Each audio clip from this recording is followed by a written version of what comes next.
Mga kababayan, habang inaantay po natin ang desisyon ng Korte Suprema, sa ngayon, pag-usapan natin ito. Meron kasing pahayag si Secretary Remulla ng DILG na dapat na daw pong i-abolish itong sangguniang kabataan.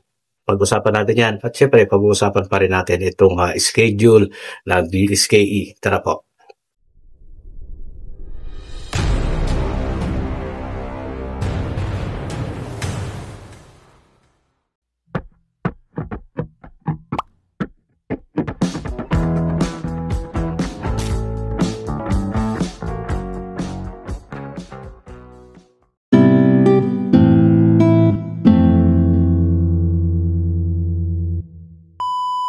Okay mga kababayan, pakinggan po muna natin yung interview dito ni Secretary Remulla, no? Yung kanyang pahayag. If I were to make a personal, and I take this as a personal recommendation, I would rather that the SK be abolished because of the trend that it continuously goes down in participation and the barangay captains take over. I would rather that the SK chairman be appointed, and for those non-performance be replaced by someone else. That's just a personal opinion, sir. Well, short of abolishing the SK, what is your department doing to address this problem? Sir, every year it appears to be a very big problem. it's a huge problem, sir. Yes. It's a huge problem. Every year, we have an accounting of those who are still participating and not, and we constantly monitor it and make recommendations. As far as the realpolitik goes, it is up to the SK chairman to report to us directly and make allegations directly for us to act on it. And even that, they are scared to do. That's why the realpolitik of the situation, for me, and this is only my opinion, should be changed, that the youth councils would be better if it were constituted by the barangay captain themselves and having the non-performance replaced immediately. So ayun po yung pahayag ni Secretary Remulla, mga kababayan. Ayon sa kanya, i-abolish na lang daw itong sanggunian kabataan kasi marami, no, ayon sa kanilang obserbasyon, marami naman daw po mga SK officials na hindi naman halos nagpa-participate. Siyempre, ang namumuno pa rin dito yung barangay captain. Diba? So, meron ang puntong ito. Kung ako din naman po ang inyong tatanungin dito, mga kababayan, siguro i-abolish na lang.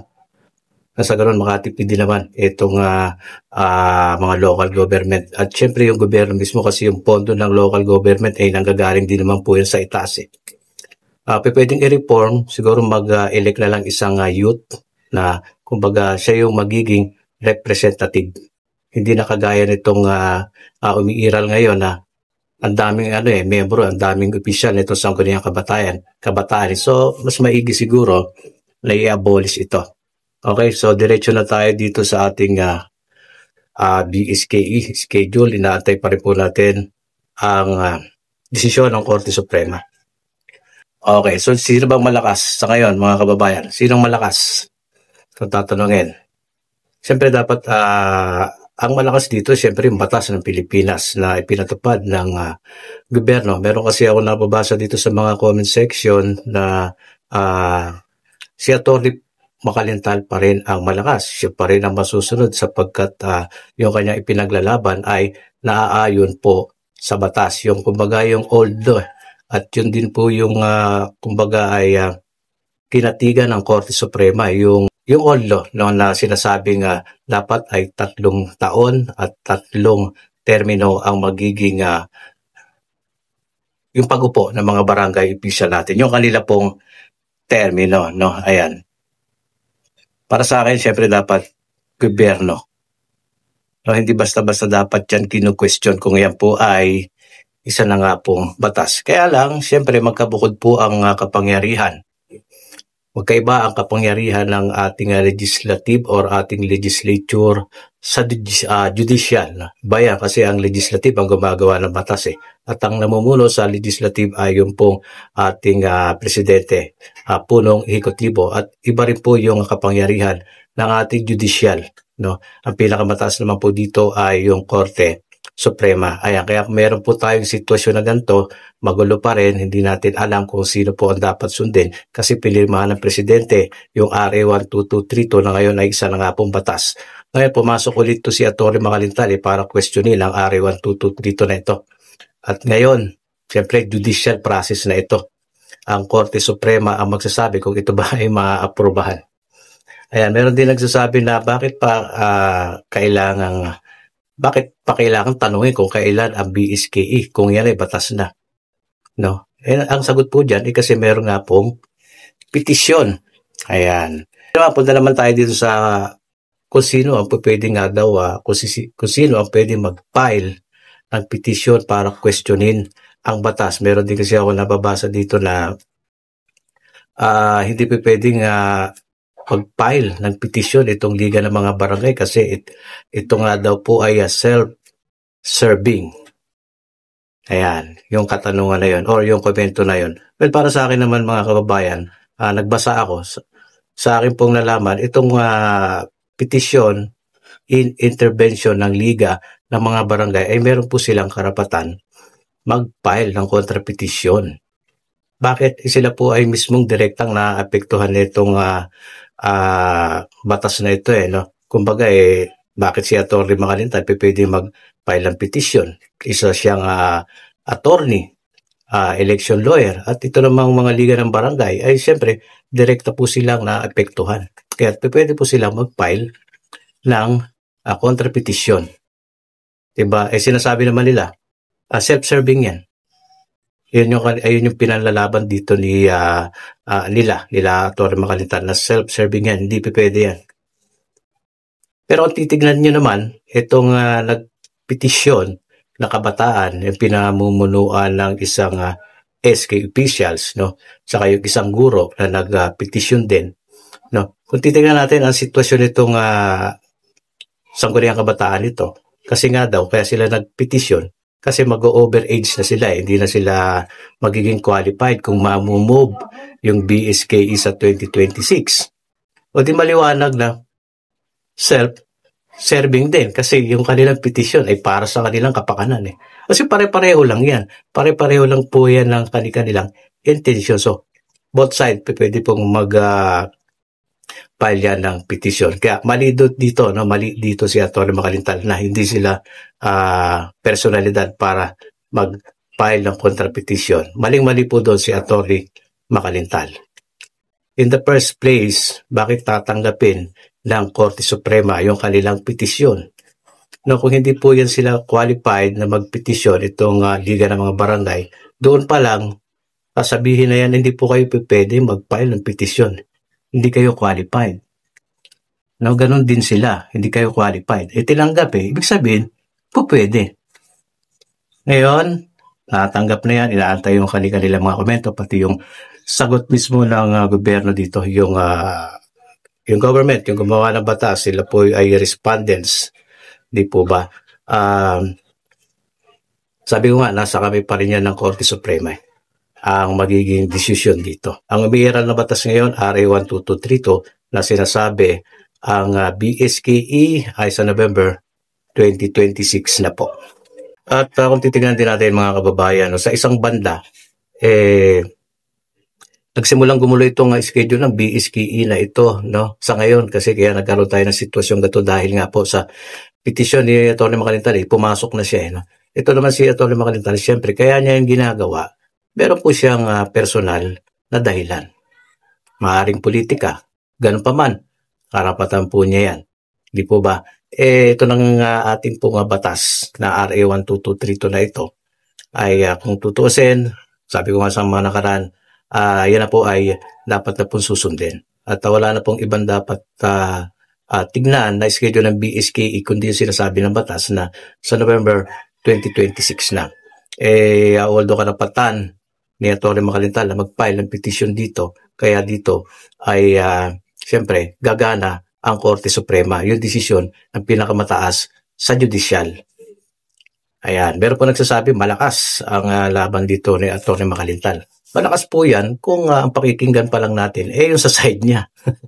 Yung side pa lang niya ang pinakikinggan natin dito eh. Kaya mukhang malakas yun. Pero nga sabi ko nga kanina ay maling-mali siya doon na sabihin niya na hindi personalidad itong Liga ng mga Barangay. Paano niya sasabihin yun? Bakit siya ba? Personalidad din ba siya na siya lang ang may karapatan magpetisyon?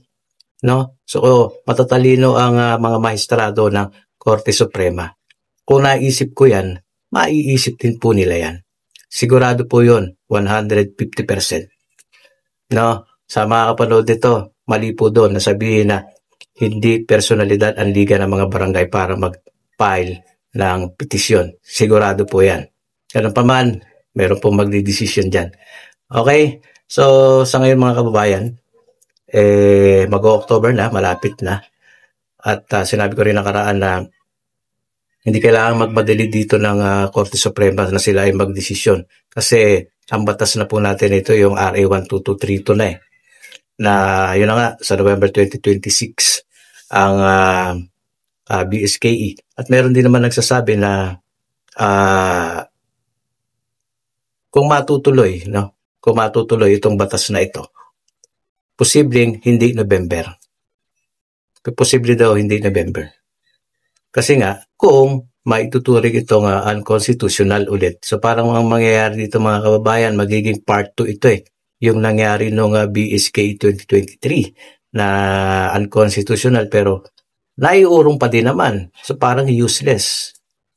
Parang useless, naging papel lang unconstitutional pero natuloy pa rin naman. Sa pagkakataong ito ay pwede pong maulit yun dahil sa kakapusan ng panahon. So, anong dapat gawin para hindi maulit yun? Kaya lang kasi hindi po pwedeng basta-basta na lang magdesisyon ng Korte Suprema ng ganun-ganun na lang kung hindi dadaan sa due process. Meron kasi pong proseso na sinusunod dyan. Dapat dadaan lahat dyan doon. Hindi yung mag-i-skip. Hindi sila pwedeng mag-skip itong proseso. Skip pa natin yan para mabilis tayo dito. No, paano kung humiling po ng oral argument itong mga gumawa ng batas, yung gobyerno at itong Liga ng mga Barangay. Karapatan po nila yan na humiling ng isang oral argument. At pag kanilang hiniling yan, siyempre, ay papayagan ng Korte Suprema yan. Ang alaman nilang sabihin na hindi pwede. Pwede ba yun? Asan ang due process kung magkakaganon? Pumayag nga silang magpetisyon dito si Atty. Macalintal eh. At yung mga teacher na kumbaga ay backup ito ni Atty. Macalintal eh, no? Kung sila nga pinayagan, ito pang Liga ng mga Barangay. No? Mali po yung sinasabi nilang hindi pwede. Uulitin ko lang. No? Kaya nga hiningan sila ng mga komento, kanilang mga argumento. Di lang natin masabi nga kung magkakaroon ng schedule o patawag itong Korte Suprema para sa isang para sa schedule ng mga oral argument. Pero kung tutuusin, dapat meron po talaga yon. Kasi di naman po biro-biro itong issue na ito sa BSK. Hindi naman po ito isang issue ng pambarangay na dapat lang ayusin ng lupon o kung sino pa man. No? Kaya nga naipasok yan sa Korte Suprema, pinakamataas na hukuman. Kasi hindi po birong usapin ito eh. Biruin mo pinasa ng legislative yan. No? Dumaan sa proseso, BICAM, ratifikado, pinirma pa ng presidente. Tapos ganon-ganon lang, basta-bastang desisyon na lang. No way po na ganon ang sistema nito. Meron pong kaukulang proseso yan. At ngayon, sabi nga mga nag-ibang komento dyan, malakas si Atty. Macalintal kasi yung side pa lang niya ang pinakikinggan ninyo. Yung side ng Liga ng mga Barangay, narinig nyo ba kung ano yung nilalaman ng kanilang petition doon?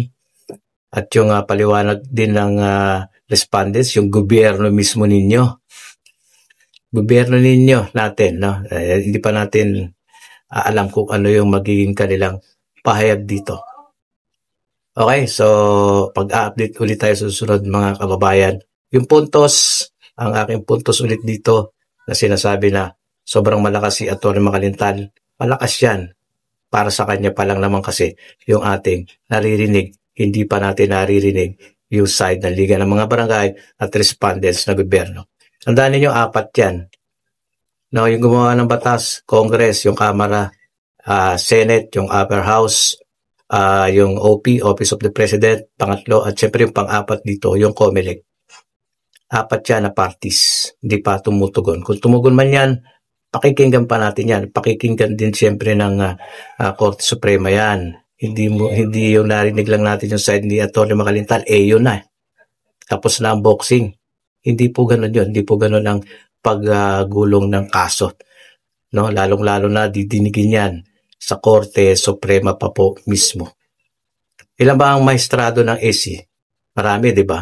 O, kung sakaling magkaroon na ng pagdinig yan, magkakaroon sila ng kanilang desisyon or botohan pa, di ba? Saka magkakaroon ng desisyon dito ang executive judge ng Korte Suprema. Okay, ganun po yun ha. Hindi po yung isang side pa lang na pakikinggan natin, yun na. No? Ang malakas po dito ay yung batas kasi pinasa po ng gobyerno yan. Okay, yan po ang malakas ngayon. Ayan po ang umiiral ngayon. Kung walang nagpetisyon, ayan na po ang susundin. Mako-question niya ng AC, konti lang at konting paliwanag lang ng respondents dyan. Okay na po yun. So, yung kanyang naipanalo nung nakaraan, okay na okay yun. Talagang dapat mangyari yun. Kasi para hindi maabuso ng Congress yung kanilang kapangyarihan. Para maging balanse. Kaya itinuring yun ng AC na unconstitutional. Na sa ganun ay, kumbaga parang tinapik sila no? Oy, tama na yung inyong paggamit nyo ng inyong kapangyarihan. Labas na yan sa inyong kapangyarihan ang pagpupostpone. Kaya ito, gumawa sila ng term setting bill na magsasaayos nga, magpupuno sa kakulungan at pagkakamali noong nakaraang batas na 11935 na ngayon ay wala na. Hindi na po umiira yung 11935 Diba ito na po umiiral ngayon, RA 12232 na nga po Okay, so para malinaw yan. Mag-iwan po yung inyong komento dito, yung inyong basihan. Ako meron po ako binanggit din na basihan dito. Ayan, so subscribe po kayo, pakishare ng ating video. Hanggang dito na lang, kita-kita tayo sa susunod. God bless po.